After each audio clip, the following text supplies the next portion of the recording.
आज मेरे साथ हैं शिल्पा, कैंसर स्लेयर और कैंसर वॉरियर हैं। से कुछ क्लिक हुआ और मुझे लगा कि नहीं, मुझे मसल्स बनाने, डोले शोले बनाने, मुझे पूरा मैस्कुलिन तो ओके। Very good. कैंसर को कोई बड़ी चीज़ मत लें, डिपेंड करता है कि आप ट्रीटमेंट कैसे ले रहे हैं। मैंने तो हंसते हुए लिया था कि बॉडी हमारी है और बॉडी माइंड हमारा पढ़ती है, बॉडी नोज एवरीथिंग। कोई भी चीज़ से फाइट कर रहा हो, चाहे वो स्ट्रेस ही क्यों ना हो, आप निकल जाओगे बाहर अगर आपने पॉजिटिविटी में उसको ले लिया, उस चीज़ को।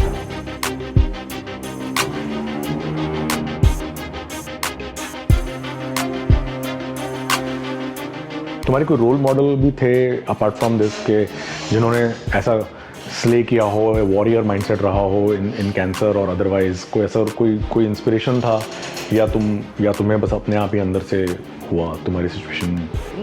इंस्पिरेशन तो कोई भी नहीं था, to be very frank, but yes मैं उन लोगों को एडमायर ज़रूर करती हूँ जो लोग इस चीज़ से निकले हैं और वो कुछ कर रहे हैं। सेलिब्रिटीज़ को तो सभी लोग जानते हैं। मैं कॉमन लोगों की बात कर रही हूँ।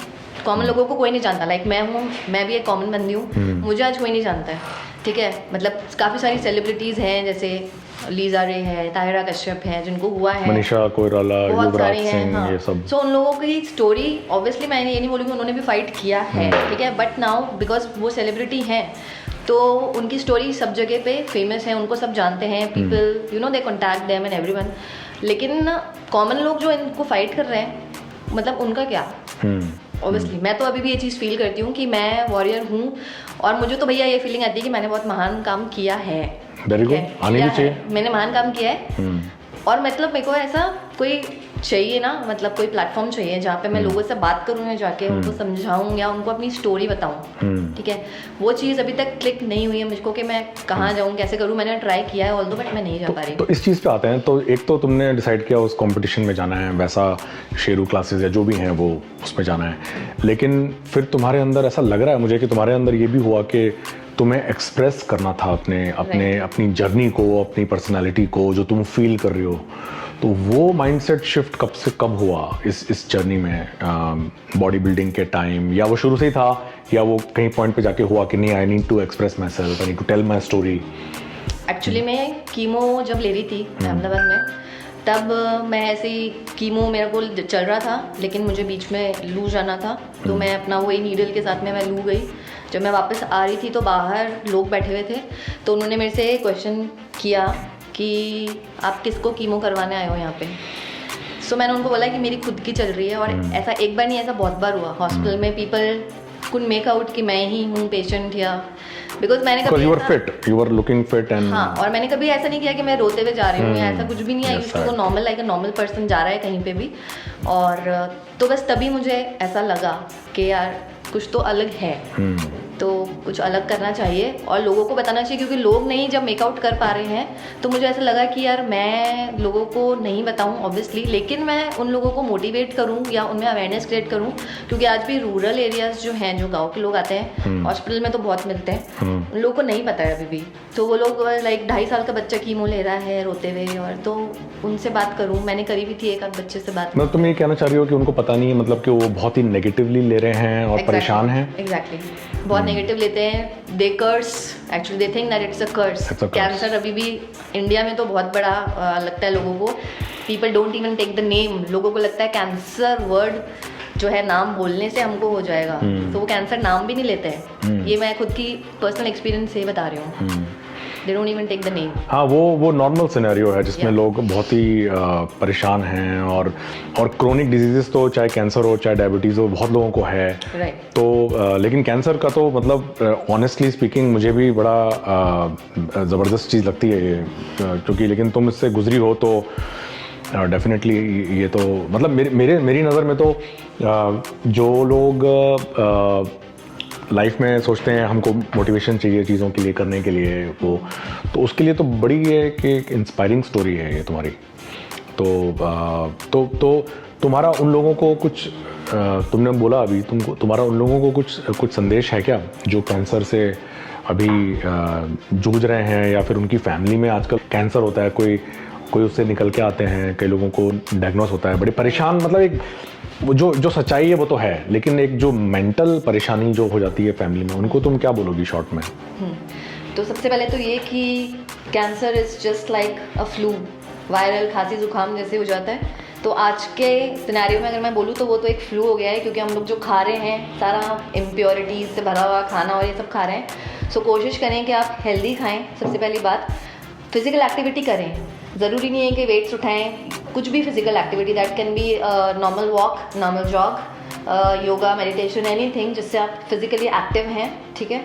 और कैंसर को कोई बड़ी चीज़ मत लें, उसका आपका ट्रीटमेंट लेना तो बहुत ज़रूरी है। डिपेंड करता है कि आप ट्रीटमेंट कैसे ले रहे हैं। मैंने तो हंसते हुए लिया था और इसलिए मैं अभी भी हंसी रही हूँ। तो आप भी हंसते हुए लें उसका ट्रीटमेंट, हंसते हुए लेंगे, पॉजिटिविटी के साथ लेंगे तो जल्दी रिकवर करेंगे, क्योंकि बॉडी हमारी है और बॉडी माइंड हमारा पढ़ती है, बॉडी नोज एवरीथिंग। सेकेंडली ये कि केयर गिवर्स जो होते हैं, भैया जो कैंसर जिसको हुआ है वो तो परेशान है ही, ठीक है, दुनिया का सबसे ज़्यादा परेशान इंसान होता है वो उस टाइम पे। लेकिन आपकी जो फैमिली है जिन्हें हम केयर गिवर्स बोलते हैं, वो भी उतने ही परेशान होते हैं जितना आप परेशान हो रहे हो। तो उनको ज़रूर सपोर्ट करें।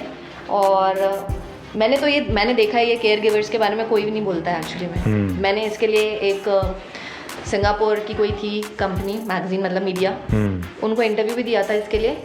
It was about the care givers. अच्छा। ये पेशेंट तो है ही परेशान, मगर केयर गिवर्स की तरफ किसी का ध्यान नहीं जाता है, जो भी उस पेशेंट से कनेक्टेड हैं, जो फैमिली में सपोर्ट है, नर्सेज हैं, जो भी हैं, मतलब जो उनके साथ हैं। नॉट नर्सेज लाइक, बट जैसे मेरे सपोर्ट में मेरी मॉम थी और मेरे हस्बैंड थे, मेरा भाई था, जो भी मेरे पास में थे उस टाइम पे, वो लोग भी उसी चीज़ से गुजर रहे थे जिससे मैं गुजर रही थी। बट वो लोग एक्सप्रेस नहीं कर पाते हैं। क्यों नहीं कर पाते? क्योंकि उनको ये लगता है कि भैया ये इतना परेशान है बंदा, अब हम भी ऐसा शक्ल बना के बैठ जाएंगे तो क्या होगा, है ना। तो प्लीज़ केयर गिवर्स के बारे में भी सोचें और ट्रीटमेंट लें अच्छे से यार। क्योरेबल है आजकल तो, हर चीज़ क्योरेबल है, टेक्नोलॉजी इतनी ऊपर पहुँच गई है। तो और आई थिंक ये एक सेल्फ इन्फोर्सिंग लूप है कि आप अगर बहुत पॉजिटिव होंगे, राइट, तो आपके केयर गिवर्स भी सोचेंगे कि भाई देखो ये पॉजिटिव, वो जेन्युइनली पॉजिटिव होंगे, फिर ना कि दिखावा करेंगे किसी तरह का। वो जेन्युइनली होंगे, भाई ये इतनी पॉजिटिव है। तो तुम मेरे ख्याल से हेल्थ के बहुत इंटरेस्टिंग पॉइंट्स लोगों को बता रही हो, फिजिकल फिटनेस एंड देन तो लेकिन लोगों का, लेकिन ना केवल ये, बल्कि तुम एक माइंडसेट शिफ्ट करने का भी एक इनडायरेक्ट तरीके से ट्राई कर रही हो कि कोई नेगेटिव चीज़ को आप एक्चुअली पॉजिटिव ले सकते हो, और वो आपकी माइंड पे डिपेंड करता है, फ्रेम ऑफ माइंड पे, कैसे आप उसको देखते हो। तो क्या तुम्हारे नियर टर्म में, मीडियम टर्म में क्या प्लान्स है उसको एक्सप्रेस करने के लिए? कुछ सोचा है तुमने? तुम कुछ शेयर करना चाहोगी? यार सोचा तो मैंने बहुत कुछ है, बस वो है कि वो वर्कआउट कब होगा वो सब वो शायद डिपेंड करता है। बट सोचा मैंने यही है कि मतलब मेरा मन ये करता है कि मैं कोई भीड़ है वहाँ पे घुस जाऊँ जाके भीड़ में और उनको बताऊँ कि हाँ भाई सुनो यार, ये मेरी स्टोरी सुनो, कुछ सीख सकते हो तो सीख लो इससे। और आपके कांटेक्ट में अगर कोई है जो इस चीज़ से फाइट कर रहा हो, ज़रूरी नहीं इसी से, और भी बहुत सारी बीमारियाँ हैं, भगवान ने बहुत सारी बीमारियाँ दी हुई है इस दुनिया में, कोई भी चीज़ से फाइट कर रहा हो, चाहे वो स्ट्रेस ही क्यों ना हो, सिंपल सा स्ट्रेस क्यों ना हो, तो भाई उसको ले लो, पॉजिटिव वे में ले लो अच्छे से, और उससे आप निकल जाओगे बाहर। अगर आपने पॉजिटिविटी में उसको ले लिया, उस चीज़ को आपने पॉजिटिव वे में ले लिया, तो आप निकल जाओगे उससे। That I am 100% sure. मैं जब निकल चुकी हूँ स्टेज 3 कैंसर से, सिर्फ अपने दिमाग के उस चलते माइंडसेट बना लिया, सिर्फ अपना माइंडसेट बनाया था मैंने। जब मैं निकल गई उससे, और ट्रीटमेंट पूरा ले लो, काफ़ी लोग ट्रीटमेंट भी छोड़ देते हैं बीच में। तो और बाकी मैंने ये सोच रखा है कि बस ऐसे ही घुस जाऊँ भीड़ में, उनको बताऊँ, प्लस हॉस्पिटल्स को अप्रोच करूँ कि हॉस्पिटल्स में जाके, स्पेशली जो कैंसर हॉस्पिटल्स हैं, वहाँ जाके मैं उन लोगों से बात करूँ, जो मैंने शायद ट्राई भी किया था लेकिन मुझे वहाँ से कोई रिस्पॉन्स नहीं आया, तो शायद मैं रुक गई। और लेकिन अब मेरी कोशिश ये रहेगी कि मैं ऐसे हॉस्पिटल्स में जाके बस घुस जाऊँ और उनको बोलूँ कि भैया मुझे ये करना है। अभी भी मैं, भले ही मैं जा नहीं पा रही हूँ, लेकिन मेरे जो डॉक्टर्स हैं वो मुझे अभी भी कॉल करते हैं। उनके जो पेशेंट्स हैं अभी, करंट पेशेंट्स जो डरे हुए रहते हैं इस चीज़ को लेके, तो वो मेरा नंबर उन पेशेंट्स को देते हैं। मेरे डॉक्टर मुझे कॉल करके बोलते हैं कि हमने तुम्हारा नंबर शेयर किया है and you need to talk to that person, उसको थोड़ा सा मोटिवेट करो इस चीज़ के लिए। अच्छा। सो वो मैं कर रही हूँ। सो भले ही मैं जा नहीं पा रही हूँ, लेकिन मैं जैसे भी हो रहा है अपनी तरफ से एक्शन ले रही हो तुम। Let's see what happens whatever, but मैं फोन पे जिससे भी बात कर पाती हूँ मैं बिल्कुल बात करके, और मैं गाइड करती हूँ उन लोगों को। अभी भी काफ़ी लोगों को कर चुकी हूँ मैं अभी। तो ये क्योंकि सब लोग मेरे ख्याल से 90% लोग स्ट्रेस से तो जूझ ही रहे हैं, उनको एनर्जी नहीं आ रही कुछ करने की। सबको मालूम है कि वर्कआउट करना और रेगुलर रहना, डिसिप्लिन लाइफ जीना सबको मालूम है कि अच्छा है, लेकिन मेरा ये रहता है कि आप रिएक्टिव की बजाय प्रोएक्टिव बनिए लाइफ में और उसको करिए। तो आई थिंक तुमने काफ़ी सही पॉइंट्स बताए माइंडसेट शिफ्ट के। तो जो लोग माइंडसेट शिफ्ट नहीं कर पा रहे हैं और वह परेशान हैं, अभी भी मैं अपने चैनल पे भी ये कोशिश करता हूँ कि लोगों का माइंडसेट चेंज हो। तो तुमने जैसे बताया कि तुम्हें बहुत बूस्ट मिला, तुम सोफे के कोने पे बैठी थी और तुम वीडियोस देख रही थी। आई थिंक सीम्स लाइक वो एक टर्निंग पॉइंट था कि यू वर कि तुमने कुछ नेगेटिविटी देखी and then you started reading and looking at videos and looking at people and got inspired and suddenly तुम्हारे अंदर वो एक वो आया।